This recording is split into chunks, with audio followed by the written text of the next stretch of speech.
If you are a real estate investor, you are someone who is building wealth through real estate, or you are interested in building wealth through real estate, you are going to want to listen to today's episode. I'm Alicia St. Germain. I'm your host and founder of The Conscious Edge, and I have with me today Jenn Baas. You may have heard her on previous episodes. We have been diving in a lot into your numbers and the financial piece, and I asked you, Jenn, if we should do a special episode related to real estate. And you said, real estate is its own beast. I feel like we should. Yes.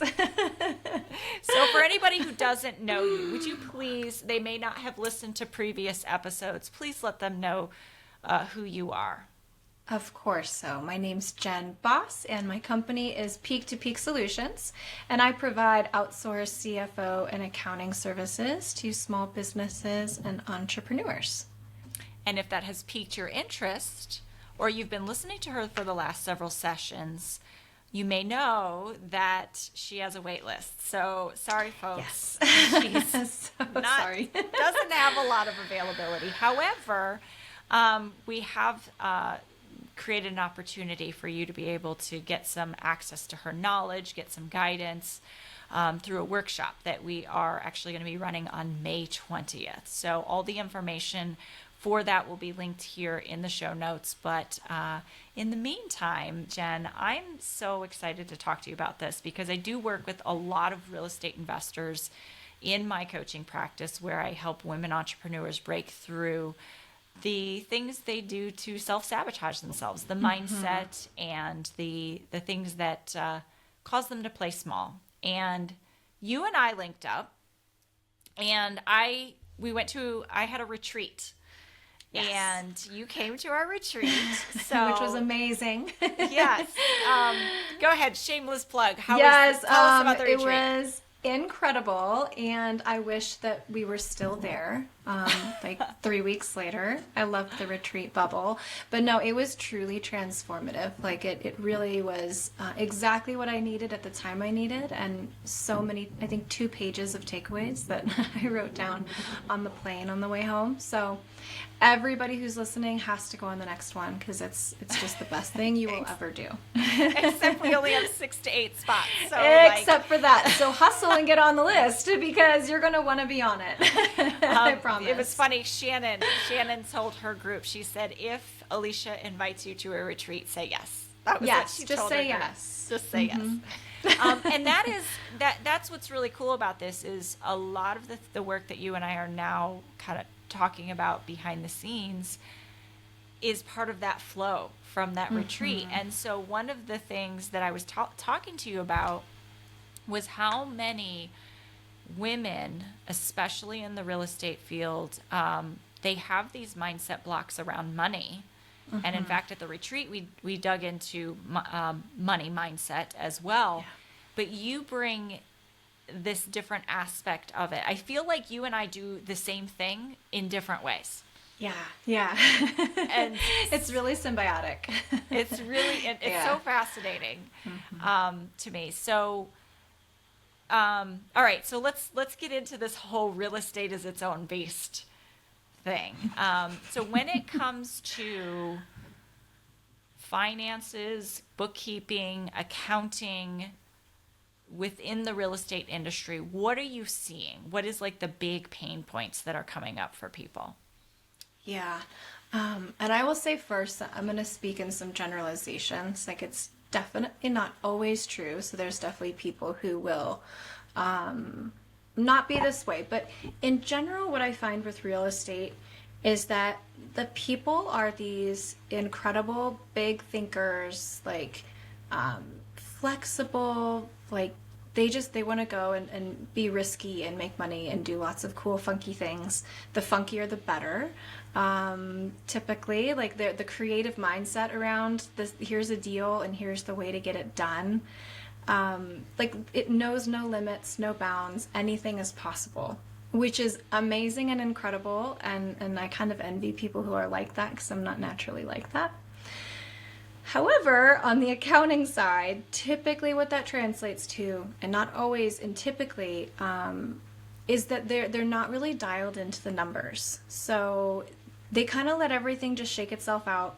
They figure the deal made money. If money hits the bank, everything's good to go, and then they just keep rolling to the next deal. And typically that works well, at least for a while. But there comes typically 2 points where they're looking for more. They're either trying to grow, and all of a sudden what they were able to do on a smaller scale doesn't work anymore without having their numbers in line. Or the market has shifted and it's changed, and what was working isn't working, and they don't know why because they didn't understand why it was working to begin with. So typically that's the two things that I see that makes it really challenging, and why I think it's really, really needed. And for me, real estate is super exciting because everything is different and it's really crazy, and so I love the organizational aspect of it because it's really, really hard and challenging. But sometimes convincing real estate investors that they need that is almost the hardest point, just because they're flying in such a different stratosphere, and they just know it's all going to work out and be fine. And so helping them understand that the numbers actually give them a lot of power and a lot of insight. For example, if we can understand why a certain deal type is working in this market, we can understand when that market shifts, if it's not going to work anymore, and if we need to pivot and how we need to pivot. So it's, again, kind of being proactive, having things in line, understanding which asset classes are working well, which aren't. That can inform best times to sell, best times to reinvest. All of those things, if we can put some focus and some intention behind it, can really magnify your impact in wealth building in real estate. I think you said so many key things there. Okay, so you said a lot, and now we need to back up in there. Okay, number one, people get into real estate, and I know they're analyzing the deal. Yes. And so then they start doing deal after deal after deal. Mm-hmm. And the fact that they're either not tracking it at all, which happens all the time. Yep. Mm-hmm. And it's like, okay, if I sell it for more than I bought it for, and I kind of know what my expenses were, I think I made money. But then there's all these other things that maybe they didn't realize or didn't account for, and they string a bunch of deals together, but they don't know how to make a through line to say, this is actually the business, these are the financials, and I hear a lot of them working really, really hard, spending big for their big lives, right? Yeah. Living big lives. With it. And then losing it all when the market shifts. Yeah. Because they didn't know. But also there's the flip side of they don't feel like they're making any money, or they don't know where all the money's going, even though they have properties or they have done so many deals, but they don't feel like they're living at the life that they want. Absolutely. And then the third scenario, they have a full-time job. And they're trying to figure out how to step away. So we've got, I think there's 3 different things to address there. Let's start with the first one, where they're doing so many deals. And let's start there with that group of individuals.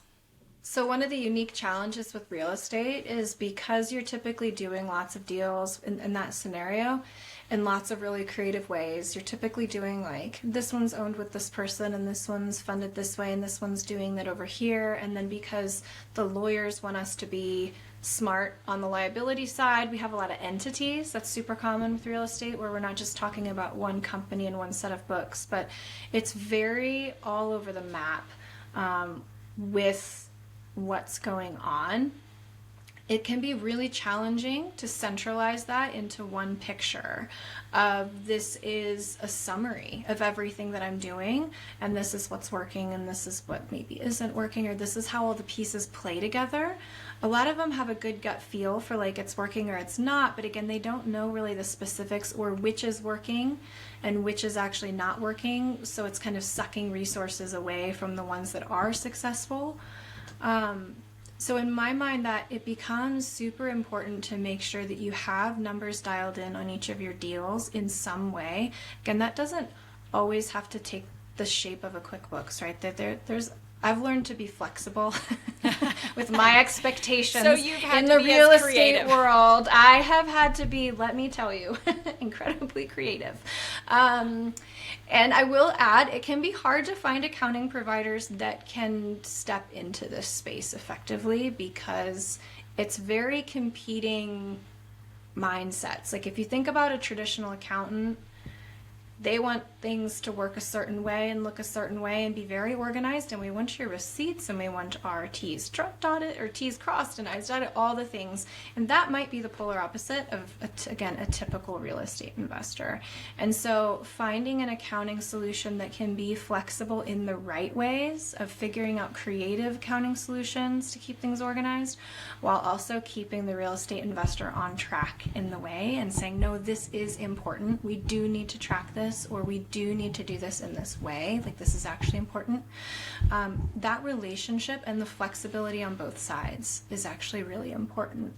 What's a good way to track? Like, what would you? What do you tell your investors is a good way to track some of these things that they need to track that get lost in the shuffle? What's the most common things that get lost in the shuffle? I would say the ones that tend to be the most difficult are like the single properties, like investment properties, like they own with a buddy. That's the stuff where a lot of times they don't want to invest in a QuickBooks file. They don't want to pay for that. Or maybe it's just a complicated ownership structure. So figuring out the best vehicle for maintaining those records. And honestly, I get a lot of resistance to just keeping the numbers, right? Like they kind of know them in their head, or they give the shoebox to the accountant at the end of the year. But seeing the value in having solid numbers on your different investments and organized in a way that makes sense, having them prioritize that is actually sometimes a bit of a challenge as well. Again, I think we can be creative. I love a QuickBooks file, folks. Like that truly makes everything easy for everyone in so many ways. And when you're going to the bank for a line of credit, that's what they want to see. So it really checks a lot of boxes. So that would be my preference when that makes sense. But we can organize things on spreadsheets and things as well if we need to be more creative. And so what, if you could enroll them who are listening, like what's the benefits? What's going to make their life easier when they know these things on a at least quarterly basis? Yeah, and quarterly can be a great, especially for holdings, a great rhythm. So again, from a pure banking standpoint, anytime you're going to go to maybe refi or do a cash out refi or put a line of credit against your equity, whatever that case may be, that bank is going to want to understand the financials, not just of that property, but of your portfolio, of your finances as a whole. And typically it's kind of like tax time. The stress that induces of trying to find and organize and be like, what about that property or what about this, can be really difficult. And so just from a strict process management, the exercise of keeping that stuff organized along the way saves you so much time and stress when it comes to do things like taxes or, getting mortgages or refis or, lines, whatever the case may be. So there's a huge advantage to that. The other advantage is just knowing the real numbers of your properties or of your investments. I've had a lot of conversations where I give them a P&L or a number. This is what this property is making, and they're like, that's not right. And I'm like, it is. Let's talk about it. Like, I hate to be the bearer of bad news, and we have to sit there and walk through, and they'll fight against me. I'm like, but there was also this, and they're like, oh yeah, shoot, I forgot about that. And then they're like, and there was this. They're like, no, that was last year. I'm like, it might feel like last year, but that was actually this year. And like, so when you actually do put those numbers together in one place and are organized, you have, black and white. This is what that investment is doing for better and for worse. So you can really understand it.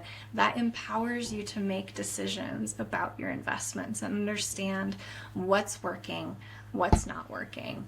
And there's a lot of lenses with which to view what's working, but you can't really evaluate it if you don't have some concrete information. So I honestly think it's marrying the two together of making the practical stuff easier, because it is so painful with all the crazy stuff in real estate. Make that easier for yourself by investing in some systems and processes to keep it organized along the way, and then let that information help guide your decisions and impact your growth. Don't you think some of the technology that is now available makes that easier too? Like Yes. just having the infrastructure and the systems and processes. A lot of it is built for you. You just have to be willing to invest in it. I mean, Yes. there's that piece. So it's interesting because I'm listening to you, and I oftentimes am told when I give coaching, I have such a loving way of delivering hard truths. So I say, this is your loving hard truth. It sounds to me like you also give loving hard truths. I have learned how to be delicate and yet also honest. Yeah. Yeah. Okay. Yeah. So everybody, especially in real estate, and I even think, a lot of people are raising capital and working with bringing other people's money into deals. And it is so important that you have really clean, transparent books for those purposes as well. Because you can really, it makes life a lot easier when things are up to date. That's a great point. And there's so much in real estate where you are in a lot of situations managing people's money, right? Like whether you're a property management company, I'm dealing with a client right now who had a property management company mismanage his funds, and they're actually in a lawsuit situation where we're digging through this whole mess of how that property management company, managed funds in the wrong way.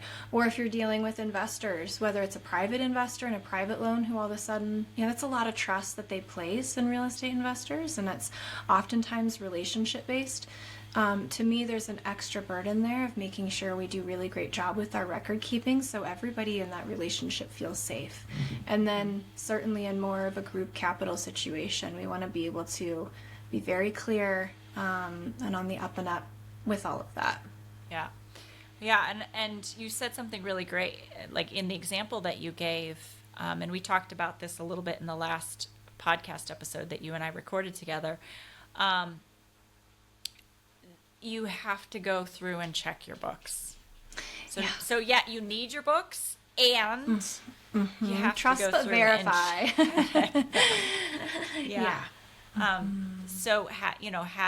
Because it's not the first time that I've heard people have problems with property managers mismanaging funds. And so if you're not looking, you're not doing your job as the person who's overseeing the company. And again, that's not to shame you or say you're bad, but it's like calling your attention to this piece that's really important. It's really part of being the CEO, being the person that's in charge. Absolutely. So now talk to me a little bit about market shifts, because you actually came from working for a company. You have a real estate accounting background. Like you have I do. been very involved in accounting and real estate. And so talk to me a little bit about when markets shift and what that looks like, and how this helps people stay on top of that. Because I think a lot of people look at it from a market perspective, but they don't look at it from a book perspective. Absolutely. I think tying those two pieces together is really critical. And so what I love to do, and what the books can help us understand in more black and white terms, is what's working in a given market environment. So one of the real estate companies that I worked with and grew exponentially while I was with them, but when I was initially with them, they were focused mainly just on doing rehabs. This was probably 10, 12 years ago or so. And for a while, probably a good year or two, they just made bank, time after time on these rehabs. They would blow the budget every time, right? So I would always laugh. They would give me a budget and I'd be like, yeah, right, we'll just double that. But the market always bailed them out. So materials were less expensive, subs were less expensive. Buyers were a lot more aggressive, and so they were getting way more on the sale side than they had planned for, and that just always bailed them out. They always made bank on it. And then the market started to shift. And the stuff that had been kind of bailing it out and making it work stopped doing that. And so all of a sudden it was like, wait a second, this was working. Why isn't it working? And if you have the insight of understanding why things are working and then the market starts to shift, you can be ahead of that and say, okay, now we need to tweak this. The market was buying us out here or helping us out. It's not anymore, so we have to stay on budget. We can only invest in properties that we know if our budget is X, we can stick to that because we know it's not going to help us out on the backside. And then also just being aware of when the market shifts enough that investment tool isn't working for you anymore, and maybe you need to pivot to something entirely different. In that case, they actually ended up in the wholesale market and did a whole lot of wholesaling and kept their rehabs and their wholesales to a much smaller kind of focus of just cherry picking the ones that would make sense. So being able to be in tune with what's working and how it's dialing in, how profitable are the properties, how profitable are your rehabs, what's your target with that, when does it not make sense, when is that risk factor high enough that it actually makes sense for those funds to go to some sort of other real estate investment that's maybe more secure. That can all play into being really strategic with it so that when the market shifts, because we know it's going to, it's like its own living beast, right? If it changes and ebbs and flows, you can adapt with it and kind of see it coming and make adjustments on the front end instead of being stuck kind of holding the bag at the end going, wait, it was working and now it's not. And you're kind of late to the game in understanding, why and how to adjust. Why it's happening, yeah. Mm-hmm. Okay, so now this other piece I want to talk a little bit about because I think this is really cool. So there are people who have been investing in real estate and they still have 9-to-5s, and the goal is to not have that 9-to-5 anymore or need that. And some of the things that I hear is that fear of being able to still have enough money, being able to make sure they can afford insurance, those things that make a job feel safe and secure, even though it's not. Yeah. You're paying the freedom. Yep. Mm-hmm. Mm-hmm. So how should someone approach maybe feeling a little bit more safe about making that transition? Mm-hmm.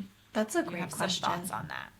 I do, and it's actually kind of similar to some of the budgeting and planning we've talked about before, just a little more on the personal side. So if I had somebody in that position, what I would say is we need to develop a plan around this. So what are all of your costs that you need to live? What does all of that look like? And being able to put that down on paper so that we can start planning on how to replace the income that you need in order to generate that.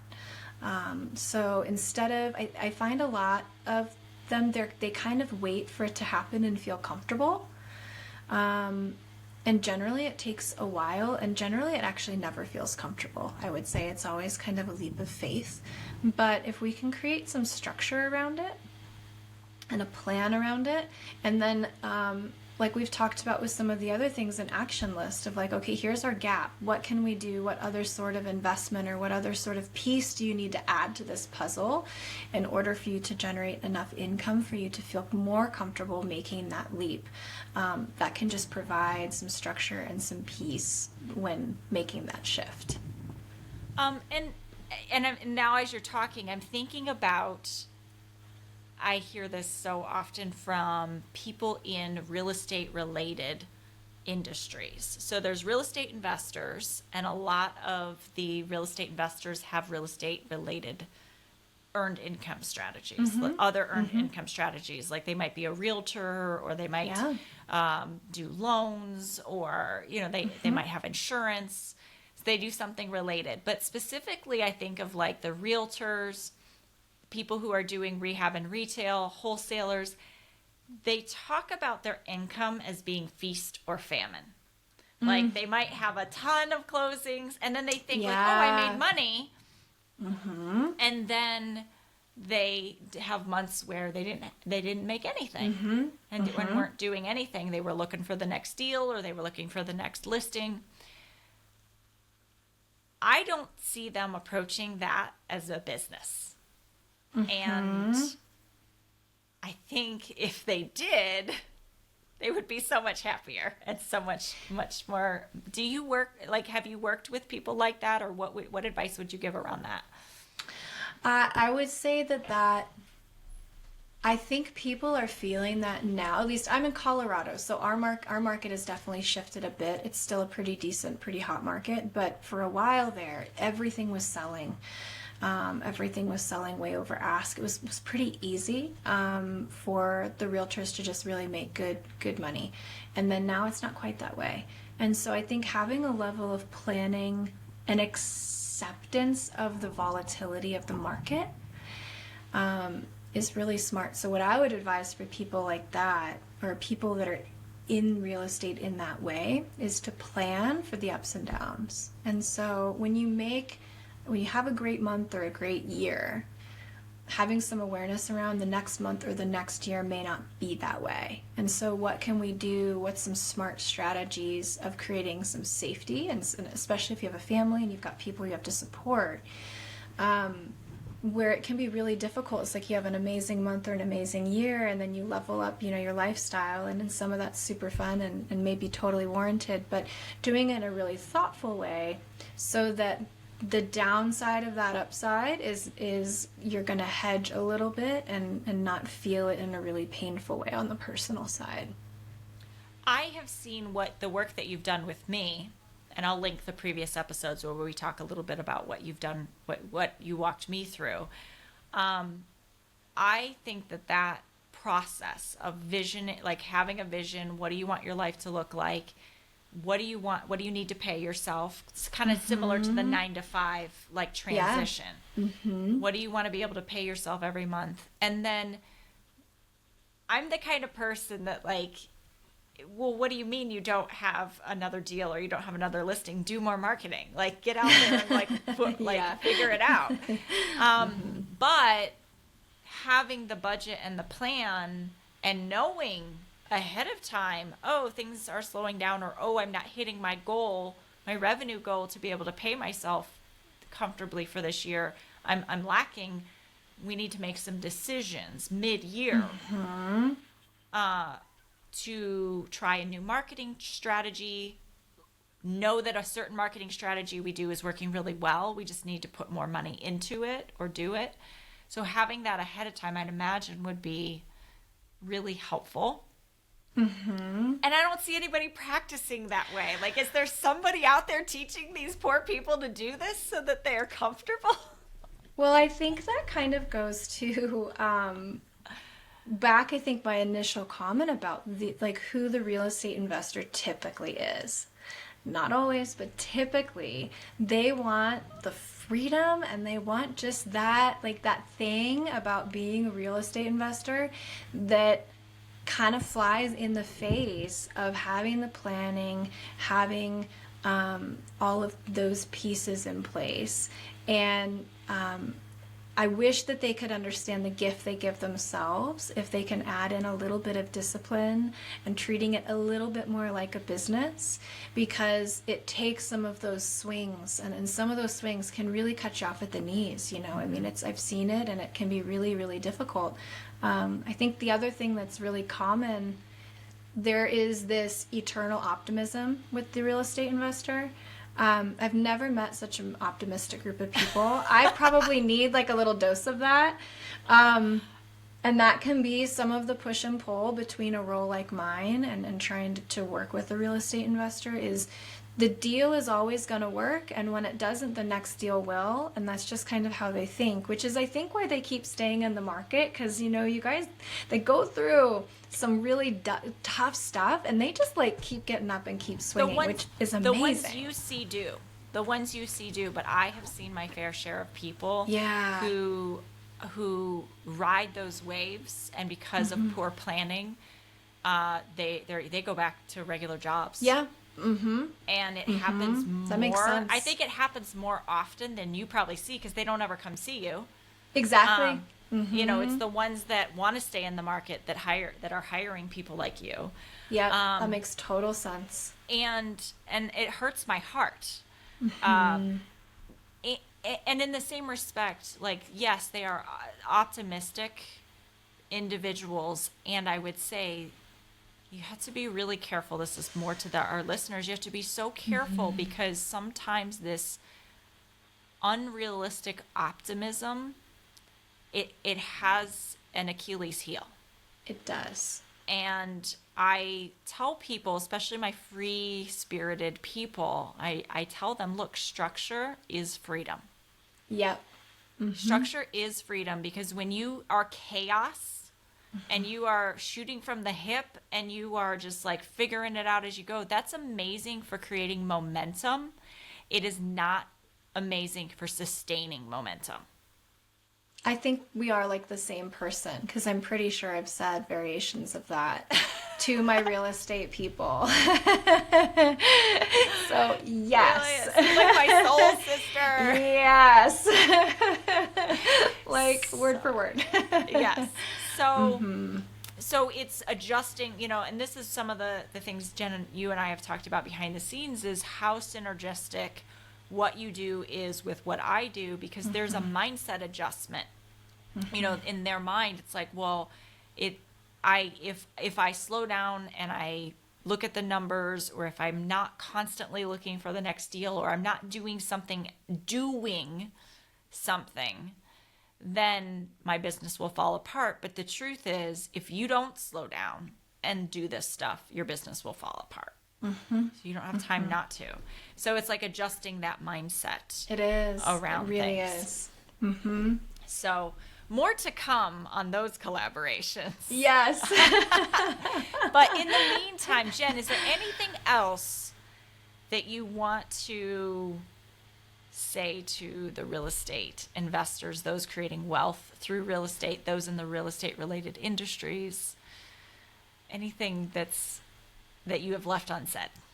I don't know. I think I would just underscore that, like, if you're successful now, you will multiply that or stack the odds in your favor if you do invest in some structure and some time and understanding your numbers.